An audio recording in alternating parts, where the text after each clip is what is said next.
Myself Atal Bansal from qualifying BSc Network Passion.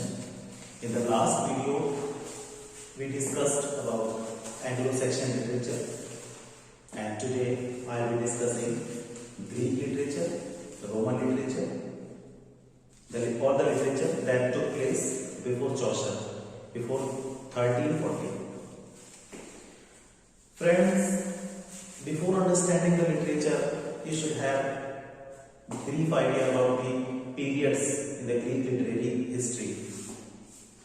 To understand the literature, where the literature started, very first of all I tell you the Dark Ages, that was after 11th century BC, and that was followed by Archaic period. Friends, it was the period where the literature started. Iliad and Odyssey by Homer. These were the two epics that laid the foundation of the mythology of the Greeks. Friends, Iliad and Odyssey are so famous in the Greek history, so that just like in India, Mahabharata and Ramayana, so much so many godlike characters were very famous in the Iliad and Odyssey.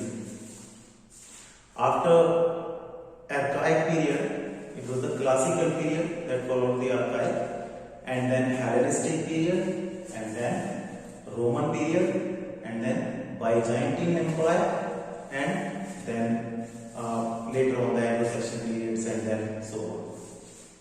Then leading the British history after Chaucer, and starting from Chaucer, it was the post periods,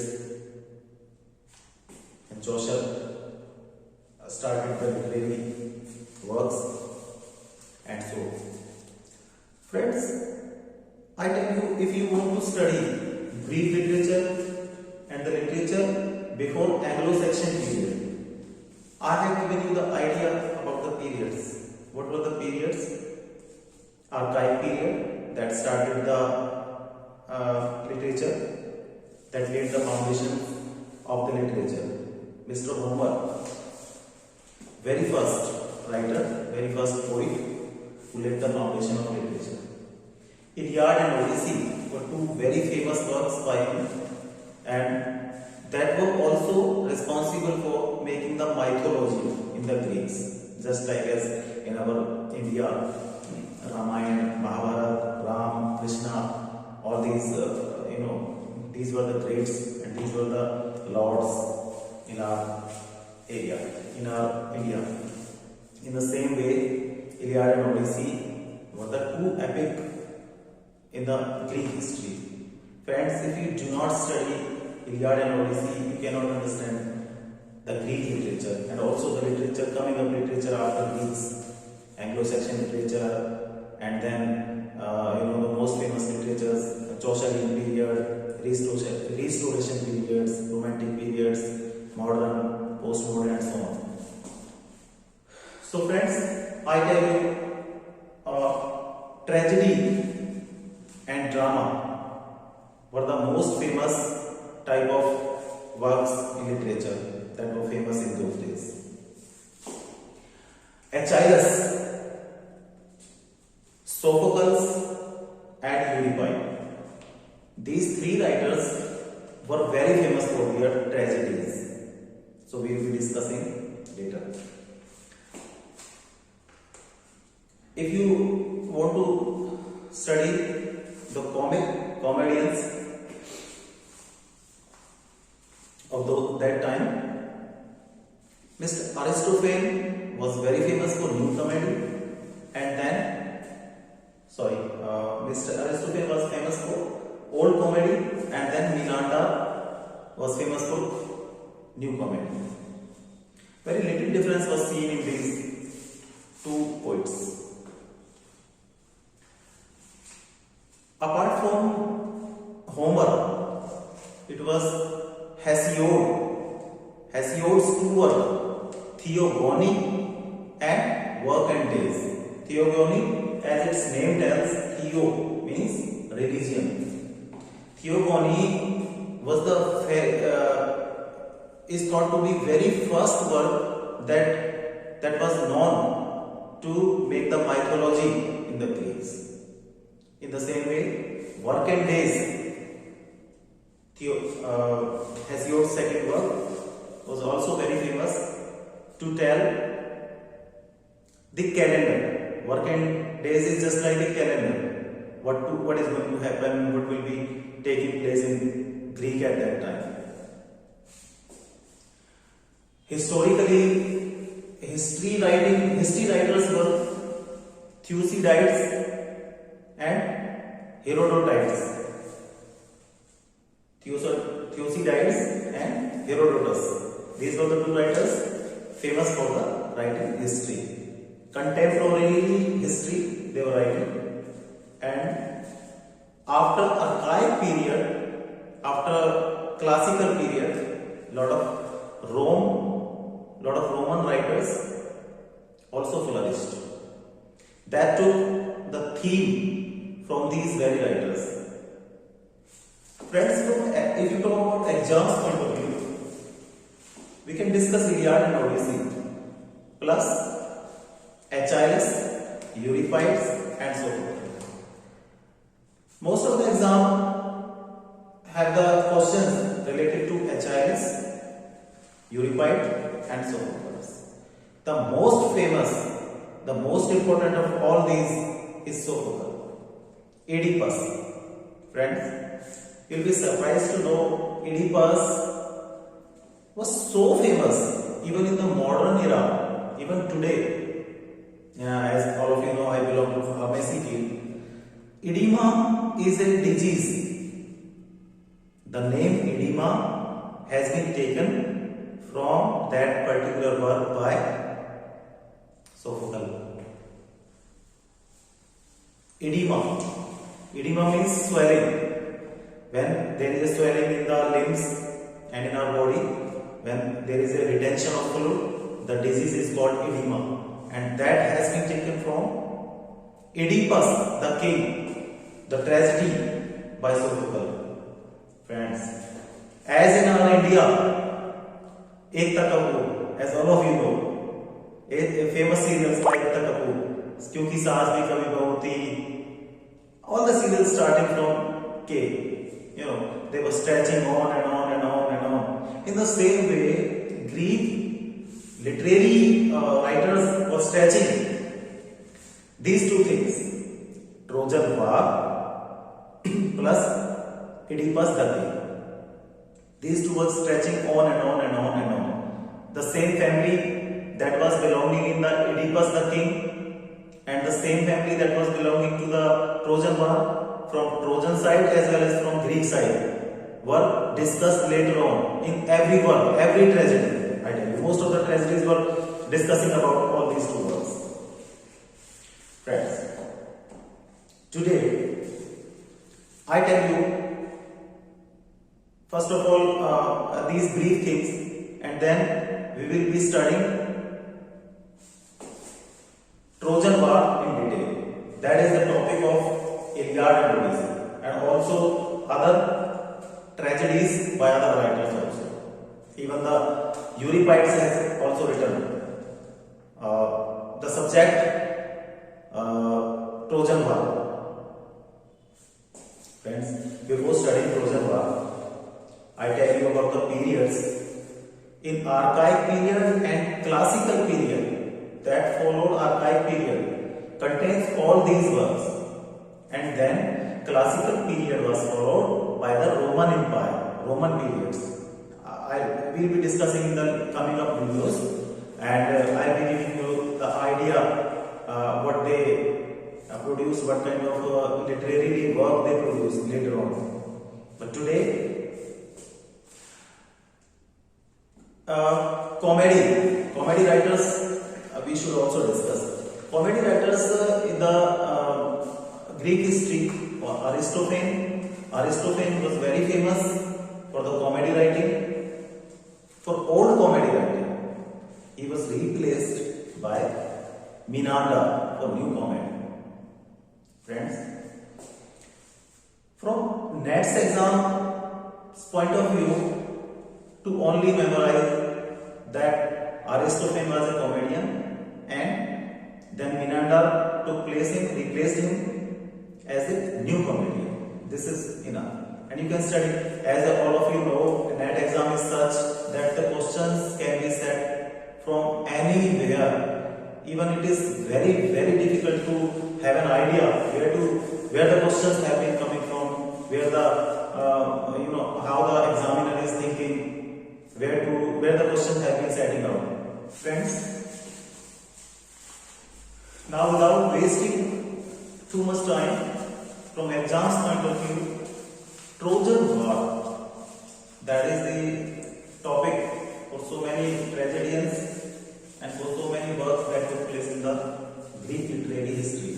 Very, very important to know what happened in the Trojan War. What was the Trojan War? Friends, Trojan War is speaking from outside. Trojan War took place when Mycenaean king's wife Helen was abducted by the Trojan prince Paris. It was the main cause behind the Trojan War, and that is the topic also in the Iliad. It took for 10 years, friends. It could be the question in the exam, next exam, for how many years the Trojan War took place. And another one, that is sequel of Iliad, and that is Odyssey. It took also 10 years to come back from that war to home. That is also Odysseus. Odysseus is a character of the same name. That was the king of Ithaca, who took the journey from the end of Trojan War to Ithaca. It took 10 years. And friends, now we would like to discuss some important points in the Trojan War. Important characters as well. From Greek side, first of all, know what happened. Trojan War took place between Greeks and Troy city. And what was the main cause? As I told you, Helen, the queen of Greek, was abducted by the prince of Troy, Paris. Now studying the characters. A lot of questions also come from characters also. Diomedes, the youngest of the Greek commanders, famous for wounding two gods, Aphrodite and Ares. Helen, queen of Sparta, as I told you, was abducted by the Paris, the prince of Troy. In fact, it is a matter of debate whether she was abducted or she was in love with the prince of Troy. This is the case of, nobody knows. Somewhere it is, there is a dispute over this point. And then Odysseus, a character from Greek side, famous for his cunningness. He was very cunning of all the Greeks, very famous. And Patroclus, this is also very famous character in the Iliad. Patroclus, beloved companion of Achilles. Achilles is the most famous character in the Trojan War. Achilles' best friend was Patroclus. And another character, Phoenix, a warrior, acts as mediator in between Achilles and Agamemnon. Agamemnon is another character. He is the king. He is the head of the Greek side. Achilles, also telling about this one, he was the bravest warrior from the Greek side, son of Thetis. Achilles, if you take it from, if you want to know about him, if you know something about Duryodhana in Mahabharata, I am not saying that he was the character like Duryodhana. No. Something was similar in between Duryodhana and Achilles, I think. Achilles' mother had the power to make him invincible from every corner of his body. In the same way, in the Mahabharata, when Duryodhana was nude in front of his mother, he could become the Iron Man. Nobody could defeat him. In the same way, Achilles was dipped into the river. If he had been dipped in the river without plucking a single part of his body, he might have become invincible. That could never be defeated. But his mother also plucked him with her hands so that the part she plucked became weak, and in the end he was killed in the same part of his body where he was weak. His heel, Achilles' heel. This is also a phrase nowadays. Achilles' heel means the area where somebody is weakened.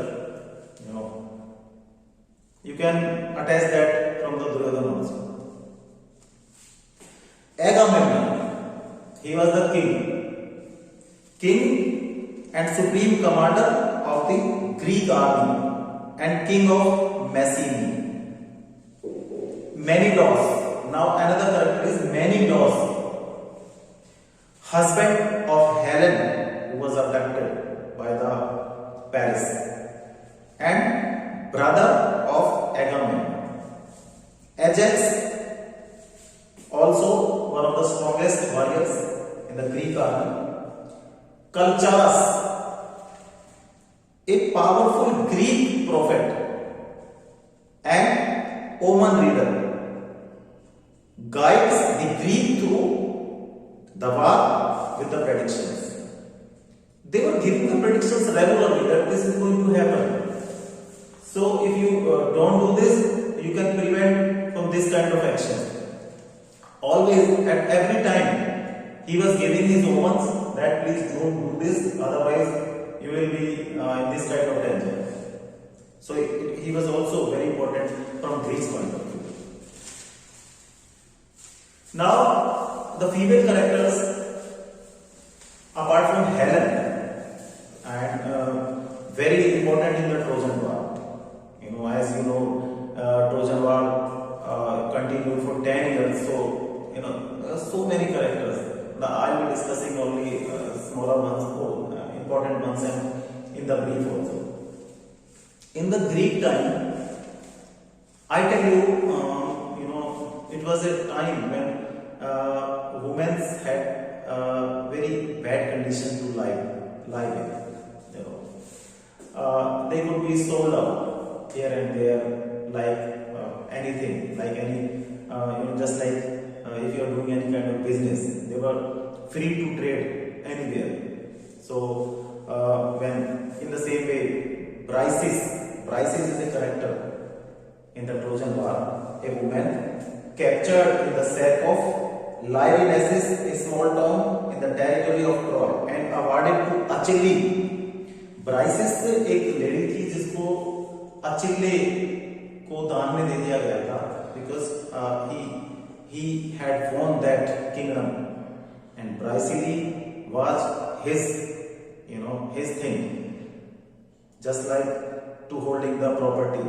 He was holding Briseis like that, Achilles, and it was the one of the major issue also in between Agamemnon and Achilles. Agamemnon and Achilles were the commanders of the Greek army, but they were fighting continuously for this particular lady, Briseis. Agamemnon was continuously asking Achilles to give him back the prizes, and then he will be giving him the favor. But Achilles was not convinced, and he was not going to give the prizes anybody else. Anybody, not even to Agamemnon. He was the king. Chryses, taken as war prize by Agamemnon. In the Greek history, Apollo is a god, and Apollo's daughter, she was Chryses, and she was given as the war prize to Agamemnon. And this is also the cause of Trojan War. A lot of causes are there, but this is also major cause behind the Trojan War.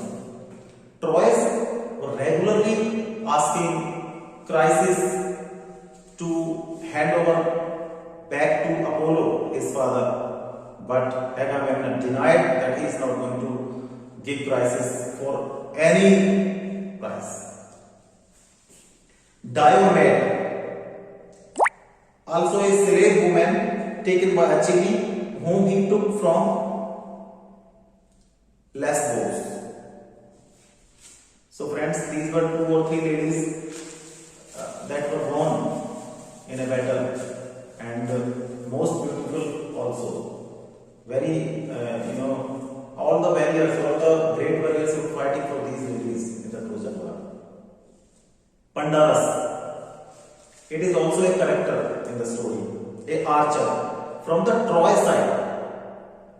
Before this Pandarus, I was discussing the characters from Greek side, and now I am discussing the characters from Troy side. The Prince of Troy, who had abducted Helen. Pandarus, he was an archer who shoots and wounds Menelaus, husband of Helen, with an arrow. Paris, as I have already discussed, Trojan prince, and Hector's brother. Hector is also a super commander from the Troy side.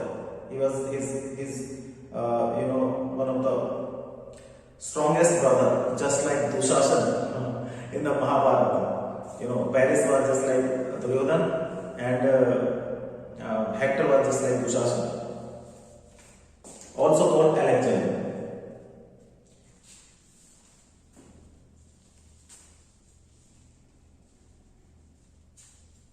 So friends, I have tried my best to tell you something about this Iliad. Still I am discussing. From Troy side, there was a character Aeneas,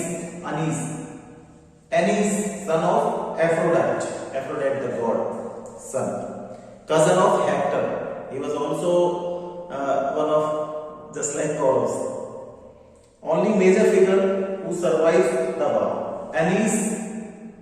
Friends, now it is you have to understand. Aeneas is the only character from Troy side who survived even after the war. And in the Roman periods, when later on we will be studying, Virgil, a top writer from Roman, has written Aeneid. That is just like our national epics. Every country, every nation has its national epics. In the same way that we have Mahabharata and Ramayana, and in the same way, Romans have Aeneid by Virgil. And in Aeneid, this very famous character, Aeneas, has been thought that he has laid the foundations for the Roman Empire. Rome was built by Aeneas, it is thought to be. Priam, it was the king from the Troy side. Antenor, a nobleman who argues that Helen should be returned to Menelaus in order to peace and war, stop to war. Lot of guys in the Troy side were such that they were wanting to have the peace so that war can be stopped. Antenor was probably one of them. Cassandra, she was the